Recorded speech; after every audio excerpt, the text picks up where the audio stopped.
What up, my guys? Welcome to another show, man. NBA Talk with Jay. Thursday, back with my guy Chris B. Capping, man. We only got one game. Shit, could potentially be the last game of the Western Conference Finals over here, man. But we do know that the NBA Finals will not start until June 6th. So regardless of what happens in this game, the NBA Finals will start to June 6th, my guys. So could possibly be a whole week without basketball there, Chris. But how you doing, my brother? Everything cool with you?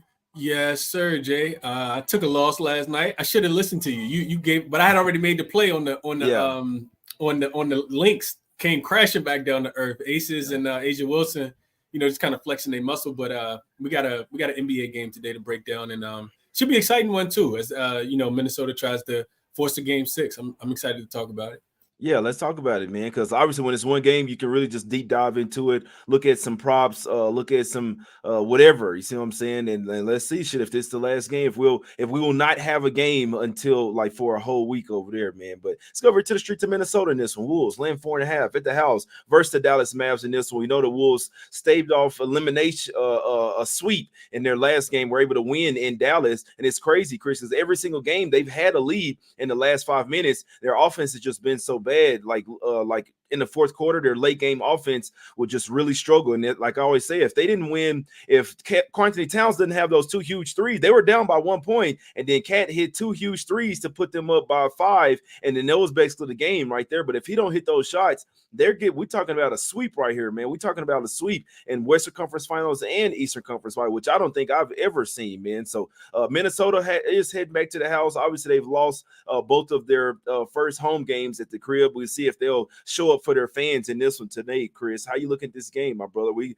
could talk about each and every angle. I got a little angle on this one, point spot. Really like 3 of them as well. I'll tell you right now, I wouldn't know what to do with a side without Derek Lively. I do know the Mavs pretty well, and in my opinion, I don't want any parts of them with that if Derek Lively is not able to play.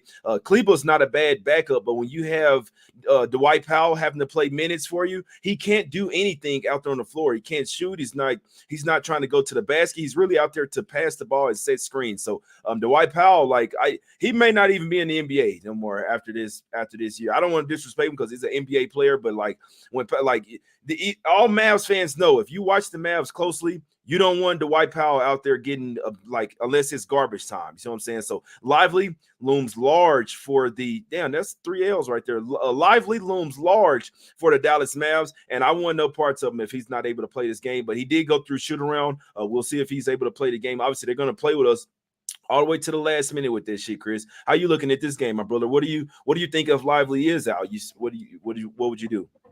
I think it was one of the big reasons why I didn't bet Dallas in game 4 to get the sweep, because he does mean a lot, like you said, Jay, defensively, offensively.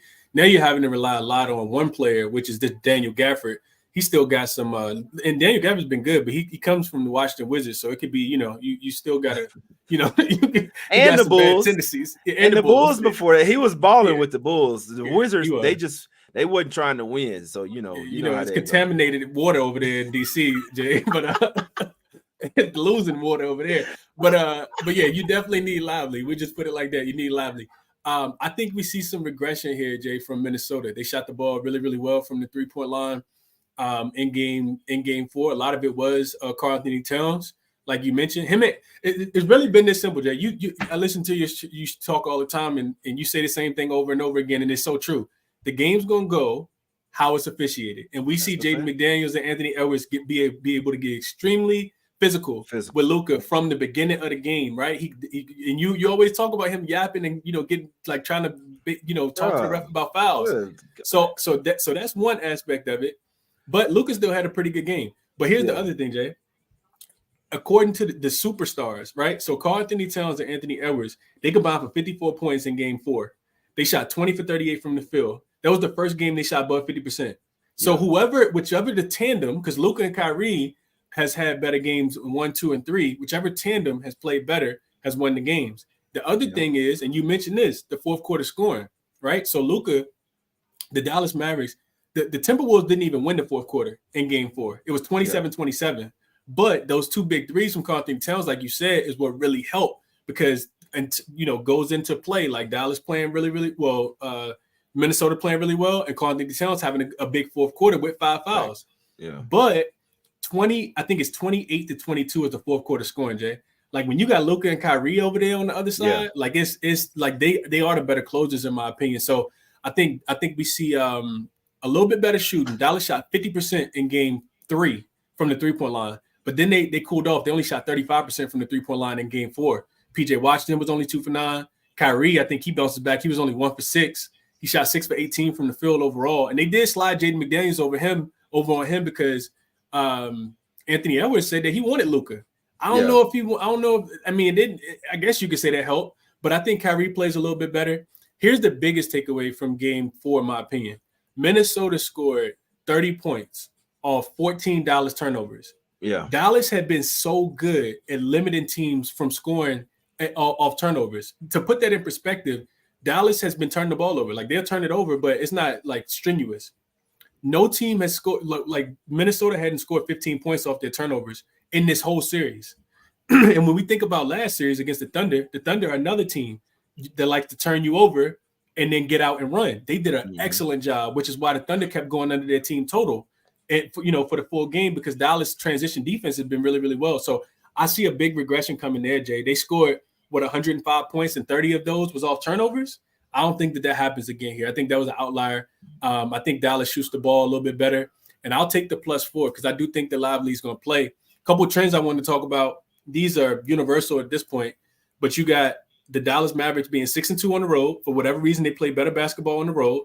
They won both. You already mentioned it. One game 1 and game 2 in Minnesota. And then you got the Timberwolves, and they've covered the last 4 as well. You got Timberwolves just 3-4 straight up and against the number at home. And if you take out the bum Phoenix Suns that they beat in the first round, they 1-4 straight up and against the number. And then off a loss. For whatever reason, Coach Kidd makes the adjustment, Jay. 4-0 straight up, 4-0 against the number in their last 4 coming off a loss. That trend tells me that Coach Kidd makes the defensive adjustments because all 4 of their opponents have gone under their team total when they're coming off a loss as well. That happened against the Thunder, and it happened against the Clippers as well. So I like Minnesota in this spot. I mean, I like Dallas in this spot, Jay. I think +4.5. Does the line feel like it moved a tad bit too much for me as well? Even if Minnesota loses, I think it'll be – I mean, even if Dallas loses, I think it'll be a really close game. But I got another thing I wanted to ask you about, Jay, and I'm done with the breakdown. But here's the question I got for you. So Minnesota has been facing elimination 3 times so far. We saw it twice against the Nuggets, and then we've seen it 1 time. Sometimes teams just roll over, right? They can't wait to get to Cancun. That's the Timberwolves have proven, even last year. You remember last year, Jay, Game 4, they were at home, and they beat the Denver Nuggets to force a Game 5 in Denver where they ended up losing in the first round. Yeah, I remember. Does that, them being 3-0 straight up and against the number, does that at all, how much of that do you take into your handicap with them, being 3-0 to their opponent team total as well? Like all 3 games have gone under in that spot, and they just, like back against the wall, typically a team you want to bet on. How much you take into that into your cap if Lively does play tonight? Well, I don't think the Wolves gonna go down easy.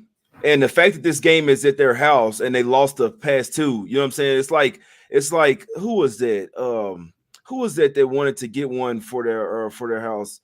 It was the Nuggets, I believe, in the last series. So versus the Wolves, they had lost the first couple home games, right? You see what I'm saying? So in Game 5, what they do, even after winning Game 3 and Game 4 on the road, they came home. It's like, we had just lost our past few home games. We got to come out of here and show out for our fans. Even if it's our last home game of the season, they still end up getting another one, Game 7. But let's put it like this.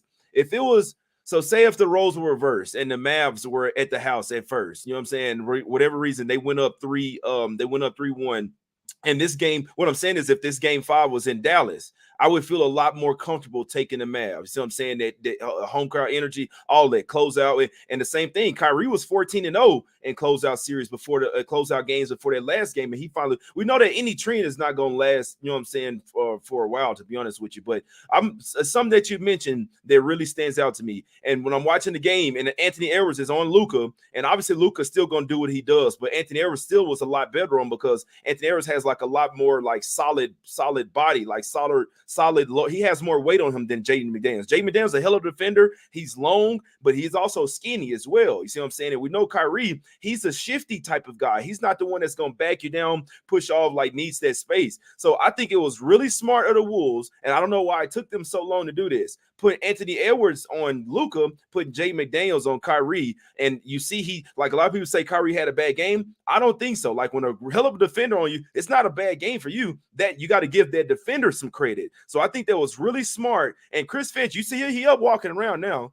You see what I'm saying? He ain't on the bench chair. He's like, you know, shit, we finna get kicked out this motherfucker. I gotta get in the huddle. I gotta get to talking to these guys. I'm limping around, but fuck it, I'll deal with this shit later.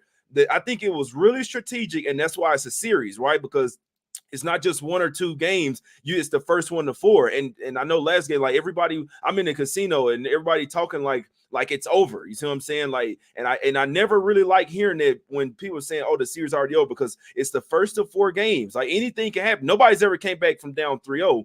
But I think that was a really important move from the Wolves to put Jay McDaniels on Kyrie. I think it really bothered him. He has a lot more size and length to put on Kyrie. He can stay with him laterally as well.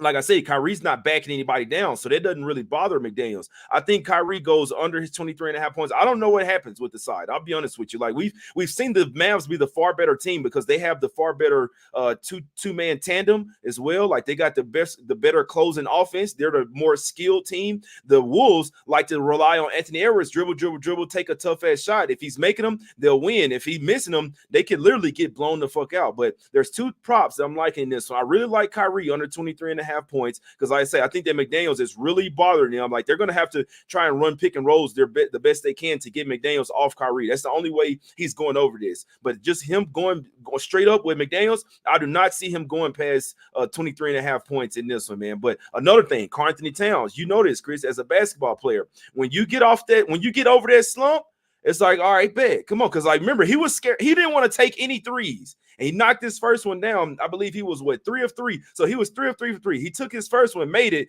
and it's just like a huge weight off your shoulders. And so you see him take this second and third one with confidence. Even in crunch time, he take them with confidence, and he knocking them down. So when you're struggling so much as a basketball player, specifically with your shot, and you finally get over that hump, it's like, all right, bet. Now I'm shooting into an ocean. So and they're at the house as well. I expect Karl Anthony Towns to have another great game, because if he doesn't get in foul trouble, he might have went for 30, 35. He only played 29 and a half minutes because of foul trouble. So if he's cooking and he's able to hit his shot, watch out if Karl Anthony Towns wakes up and can be that tandem with Anthony Edwards. You see what I'm saying? Another thing, Naz Reid has not been playing well these past few games as well. You see what I'm saying?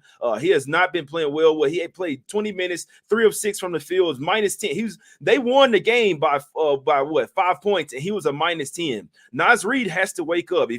It still pisses me off because I know Naz Reid, like I know they had the best record in the West, but my guy Malik Monk was a 6th man of the year. That shit still, I'll be on that shit for forever, man. But regards to that, this is when you got to show up. Like if you really the 6th man of the year, how you out here having 6 points and shit in a closeout game minus 10? Like Naz Reid has to show up at some point. So I'm saying, so I do think like 3 player props I like today. Kyrie under his 23.5 points, which is maybe a move because I did give that one out on Action Network.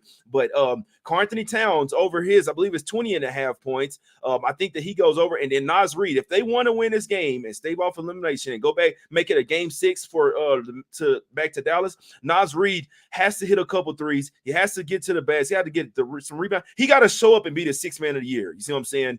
Tonight. So I'm still pissed over that. I think Malik Monk, I know that the Kings were ass, but Malik Monk earned that shit yesterday. He already got fucked off from the year before as well, man. So not 2 main players that have to show up. And it's going to do what he's going to do. Karl Anthony Towns has to show up. Naz Reid has to show up. And Jay McDaniels has to continue to be pesky on Kyrie Irving. Luka could go off for another triple-double. You see what I'm saying? That can happen. As long as Luka and Kyrie aren't going crazy, the Wolves will have a chance to win. I think that they kind of found something there, putting McDaniels on Kyrie, and I think it's going to continue to work as well, unless they're running like a double screen or something like that. But like I say, once again, lively means a lot. It means a lot for Cat's points. It means a lot for Naz Reid's points, because obviously you see them getting a lot easier buckets inside the paint. But they're at the house today. I think after, like, I'd be surprised if they lost all 3 home games in this series. Anything can happen. happen. You see what I'm saying? But with them losing the first two and the games being close as well, with Luka hit a game winner,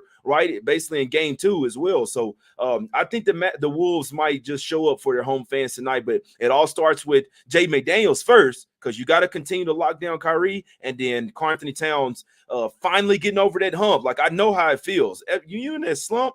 When you get out of it, it's like, all right, come on, let's go ball. It's time to ball now. You see what I'm saying? I hadn't looked at the refs for this game yet either, Chris. But what do you think about that? Do you think that Kyrie can continue to have a great game even against Jay McDaniels in this one? I think that Kyrie can have a better game and still go under this prop, Jay. Like, I think there's wiggle room for both, right? Like, a lot of it, like you said, a lot of it feels like Jay McDaniels is being discredited. He's a long, lengthy, athletic defender that can pretty much stay in front of everybody, but he giving up about 50 pounds, I think it was, to Luka. So it makes sense that he's gonna struggle in that spot. Yeah, Luka backs him down and he can't do shit. Like, to stay with him on the perimeter, he can stay with him. But when Luka gets down low and then, like, kind of, you know what I'm saying, putting his shoulder into him, he's knocking back McDaniels 3 feet. You see what I'm saying? Like, every single time. That. So that was a horrible. That's literally. It's crazy because not a really lot of horrible matchups for Jay McDaniels, but Luka is. You see what I'm saying? Luka, he got a little bit, he got too much weight on him. Like you said, 50 pounds, that shit matters down low. But Kyrie, I think that's the perfect matchup for him, man. I just me personally, when I'm watching, I said that's smart as hell. And why did it take them till game 4? You know what I'm saying? And according to the reporters, it sounded like Anthony Edwards had to ask for the matchup. Like, he told Finch, like, yo, I want Luka tonight. And Finch was like, all right, doing that shit. He didn't stop doing that. Like, even if you want him, he do it publicly. He do it publicly. Yeah, okay, yeah. Just don't tell nobody. Just go out there and guard him, bro, because you can't be pissing off. He did it the right. He did it the right way this time. He did it the right way this time. Jay. He didn't tell. He didn't. They didn't even disclose it until after the game. Yeah, but yeah. And also one more thing.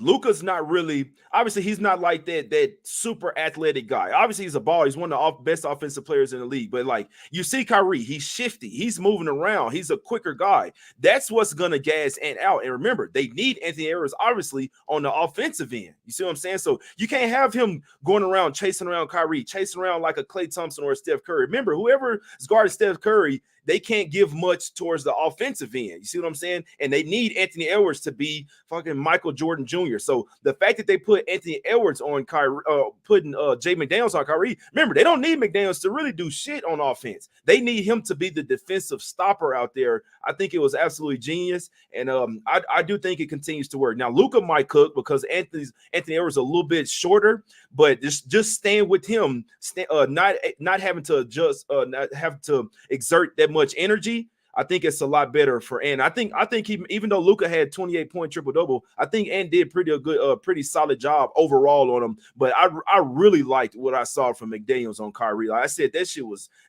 low-key kind of genius right there. And I'm surprised it took to game 4, man.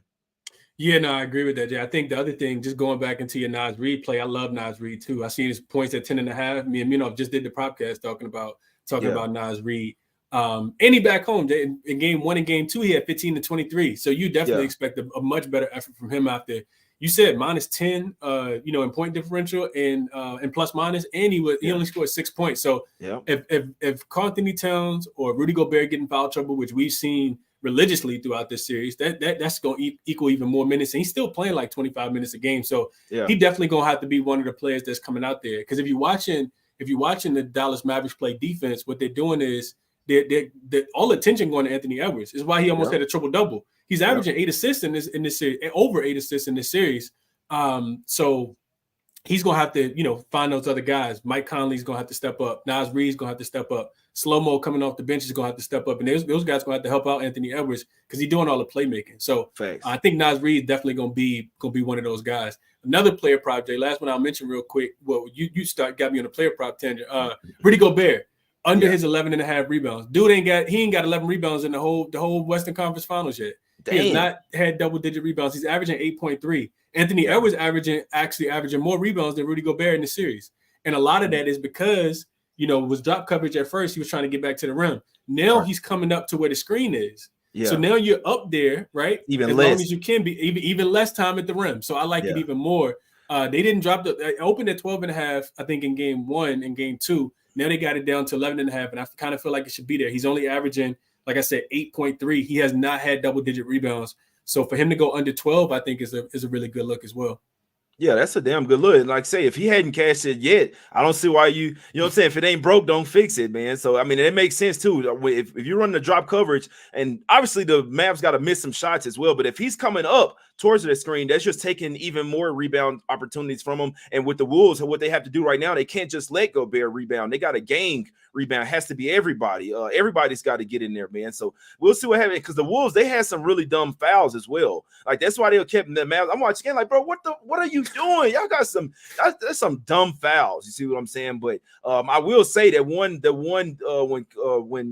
Carnty Towns got fouled out, there wasn't really a foul. That was a really bad call from the refs. Luka jumped into him. Yeah, Luka jumped into him. Yeah, they supposed to keep that out of him. Like even if Luka takes the shot and you into his landing zone, that's one thing. But with him, I don't think he was really launching forward yet.